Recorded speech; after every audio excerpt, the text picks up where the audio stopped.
అయ్యో భగవంతుడా, ఈరోజు ఆ పిచ్చి ముసలిదాని కర్ర మాకు యమధర్మరాజుని కళ్లకు కనిపించేలా చేసింది. ఈ రామకృష్ణ పండితుడి గురించి తర్వాత ఆలోచిస్తాము. అన్నిటికంటే ముందు ఆ కర్రని ఏదో ఒకటి చేసి తీరాలి. అవును గురుగారు, మీరు మీ జీవితం మొత్తంలో ఇంతవరకు ఎన్నిసార్లు అయితే గుడిలో గంట కూడా కొట్టి ఉంటారో అన్నిసార్లు అమ్మ కర్రతో మిమ్మల్ని చితక బాధేసి ఉంటారు గురువుగారు. ఇన్ని దెబ్బలు తిన్న తర్వాత కూడా మీకేం లాభం జరగలేదు గురువుగారు.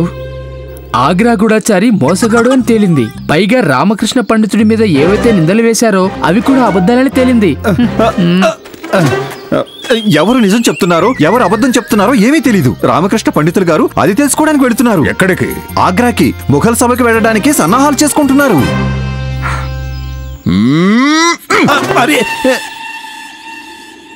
చేతికి చిక్కిన అవకాశం అనే మట్టి వెంటనే మా చేజారిపోయింది.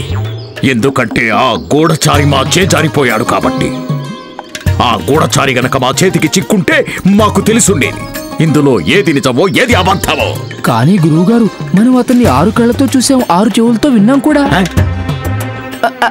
అంటే గురువుగారు, 2 మీవి, 2 ధనివి, 2 నావి, 2 కళ్ళు, 2 చెవులు 6 అయిపోయాయి కదా. అప్పుడు కూడా అంతా అబద్ధం ఎలా అయి ఉంటుంది? రే మూర్ఖులారా, అది అర్థమై చావడం లేదురా. అర్థం చేసుకోవడానికి ప్రయత్నించండి గురుగారు, లేకపోతే మహారాజు గారికి రామకృష్ణ పండితుడి మీద నమ్మకం, మీ మీద నమ్మకం పెరుగుతూనే పోతోంది. త్వరగా ఏదో ఒకటి చేయండి గురువుగారు, లేకపోతే మీరు గేమ్ చేయడానికి కూడా పనికిరాకుండా పోతారు. అవును గురుగారు, మీరే చూడండి. రామకృష్ణ పండితుడు ఆగ్రాకు వెళ్తాడు, ఆ గూఢచారిని పట్టుకుంటాడు. ఆ తర్వాత షహన్షా బాబర్ కూడా రామా తెలివితేటల ముందు తెలివి తక్కువ వాడైపోతాడు. ఏమైనా చెప్పుమని. కానీ రామకృష్ణ పండితుడికి 2 చేతుల్లో లడ్డూలు ఉంటాయి.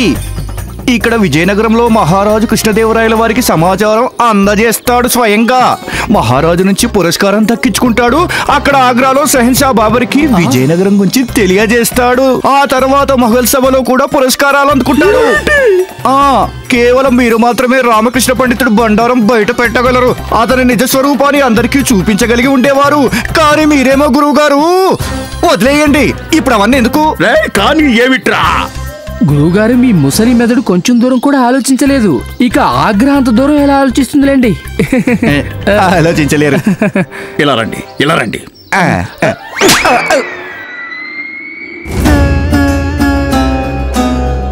మేం ఒకటే ఆలోచిస్తున్నాం.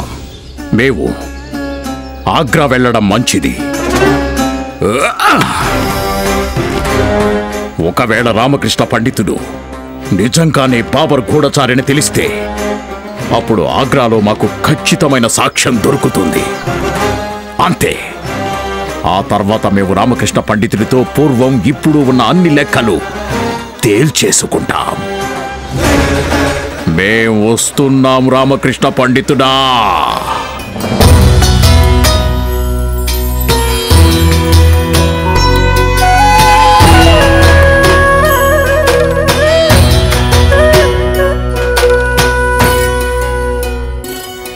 సమయానికి భోజనం చేస్తుండు. ప్రతిరోజు భోజనం చేయి.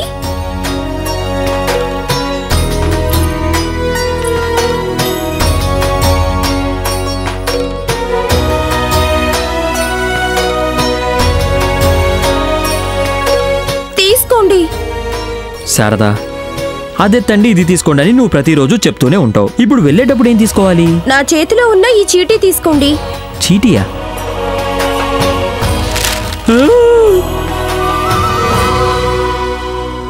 ఇంత పెద్ద చీటీనా? నువ్వింకా నేను వెళ్ళిపోతున్నందుకు ఏడుస్తున్నావు అనుకున్నాను, కానీ నువ్వు నాకు ఇంత పెద్ద చీటీ చేతిలో పెట్టేశావు. ఇంత పొడవుగా ఆగ్రా వరకు ప్రయాణించే దారి కూడా ఉండదు శారదా. అంటే మీరు ఆగ్రా వరకు వెళ్తున్నారు కదా, నా కోసం ఈ వస్తువులన్నీ తీసుకొస్తారనుకున్నాను. జాగ్రత్తగా తీసుకురండి. నీకు నా గురించి కొంచెం కూడా దిగులేదే? లేదు, మిమ్మల్ని మీరు జాగ్రత్తగానే చూసుకుంటారు కదా. అయినా మరి ఇంతగా భయం ఉంటే వెళ్ళకండి. నేను మీరు క్షేమంగానే ఉండాలని పూజలు చేస్తాను.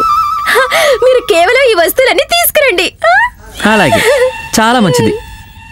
గుండప్ప, ఇక ఈ ఇంట్లో ఉన్న ఒకే ఒక్క పురుషుడివి నువ్వే. అమ్మని శారదని నీకు అప్పగించెళ్తున్నాను. వీళ్ళని జాగ్రత్తగా చూసుకో, విసిగించకు. సలీలమ్మ, నువ్వు లాజ్యాన్ని లక్షించు, నేను వీళ్ళిద్దరిని లక్షిస్తాను. ఏది ఇవ్వు, బట్టలు ఇవ్వు.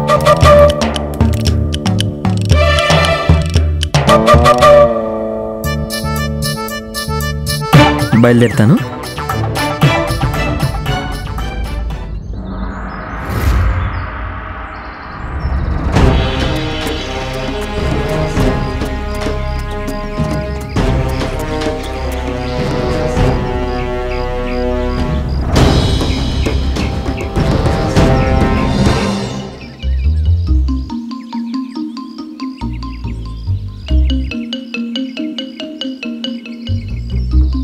మిగిలిన ఈ రొట్టెలు మరో 6 రోజుల కోసం. బహుశా ఇది గుర్రాల అడుగుల చప్పుడులా ఉందే. ఎవరై ఉంటారు?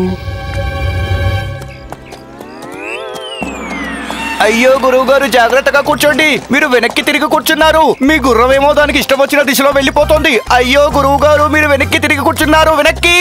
గురువుగారు, మీ దృష్టి లక్ష్యం మీద లేకపోతే మీకు ఫలితం ఎలా దక్కుతుంది? మేమేం పథకం లేకుండా ఆగ్రాకి వెళ్ళడం లేదు. ఇక ఈ వెన్ను బాబర్ ఇంకా అతని గూఢచారి రామకృష్ణ పండితుడి కోసం, అలాగే వాళ్ళకి మా ఆలోచన తెలియకూడదని.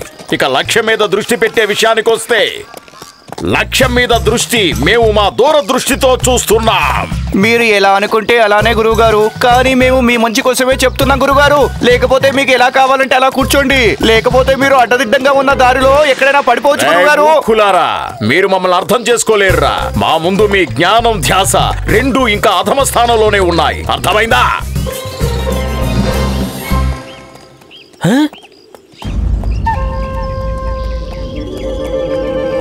అయ్యో, వచ్చేది గురుదేవులు. ఇక్కడికి కూడా వచ్చేసారా?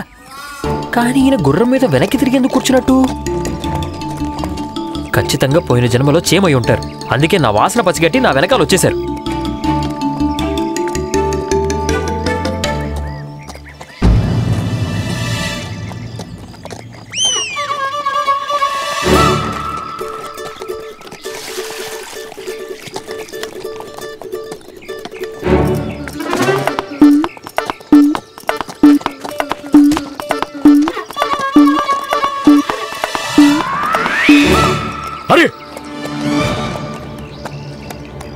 రామకృష్ణ పండితుడు, పదండి పదండి. అతను మనకి కడుచూపు మేరలోనే ఉండి తీరాలి. త్వరగా పదండి, త్వరగా పదండి. పద పద గుర్రం టుక్ టుక్ టుక్. ఎక్కడ ఆగకుండా త్వరగా త్వరగా పద పద పద పద పద. గురువుగారు, ఎందుకు ఇలా పాట పాడుతున్నారు? మీ పాట వింటే గుర్రం బెదిరిపోతే జరగకూడదు ఏమైనా జరగచ్చు. పద పద గుర్రం టుక్ టుక్ టుక్. ఎక్కడ ఆగకుండా త్వరగా త్వరగా పద పద పద పద.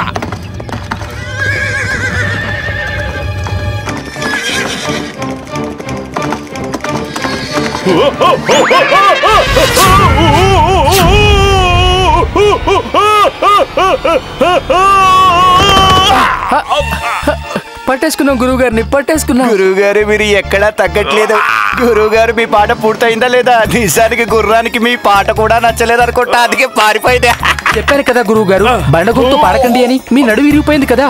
నా మాట వినండి, తిరిగి వెళ్ళిపోదాం పదండి గురువుగారు, మనకే మంచిది.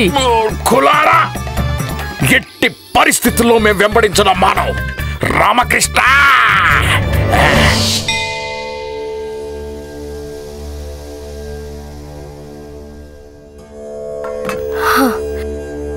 అత్తయ్య, ఈ రోజుతో 3 రోజులు గడిచిపోయాయి. రామ ప్రయాణం మొదలుపెట్టి. వాడు సరిగ్గా భోజనం చేశాడో లేదో, ఎక్కడ పడుకుంటున్నాడో ఏమో. అంత దూర ప్రయాణం చేయడం చాలా కష్టంగా ఉంటుంది.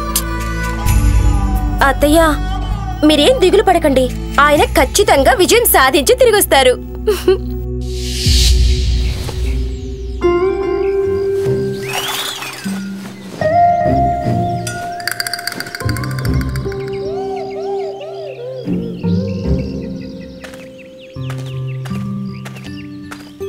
అయ్యో, బాగా ఆకలిగా ఉందే. 3 రోజులంటే నీళ్లు తాగి తాగి గడిపేశాం. ఇప్పుడేం చేయాలి? గురువుగారు వస్తున్నారు, మనీ దాచిపెట్టు. దాచి ఈ ముసలుడు రాకముందే దాచేస్తాను.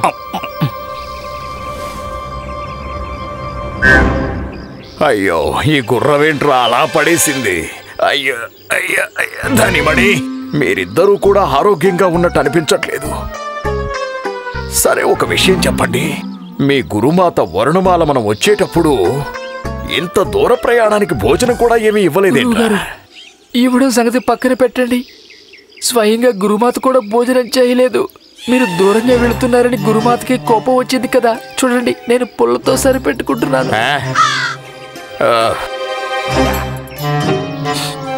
గాడిదెల్లారా, మాకు రుచికరమైన భోజనం యొక్క సువాసన వస్తోంది. ఎక్కడి నుంచి వస్తోంది? అయ్యో గురువు గారు, మీ ఊహల నుంచి వస్తుంది.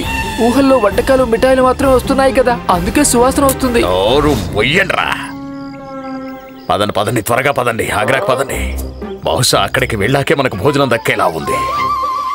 అయ్యో భగవంతుడా, ఈ రామకృష్ణ పండితుడి కారణంగా మా జీవితంలో పురస్కారాలు ఎలాగూ దూరం అయిపోయాయి. ఇప్పుడు భోజనం కూడా దూరం అయిపోయింది.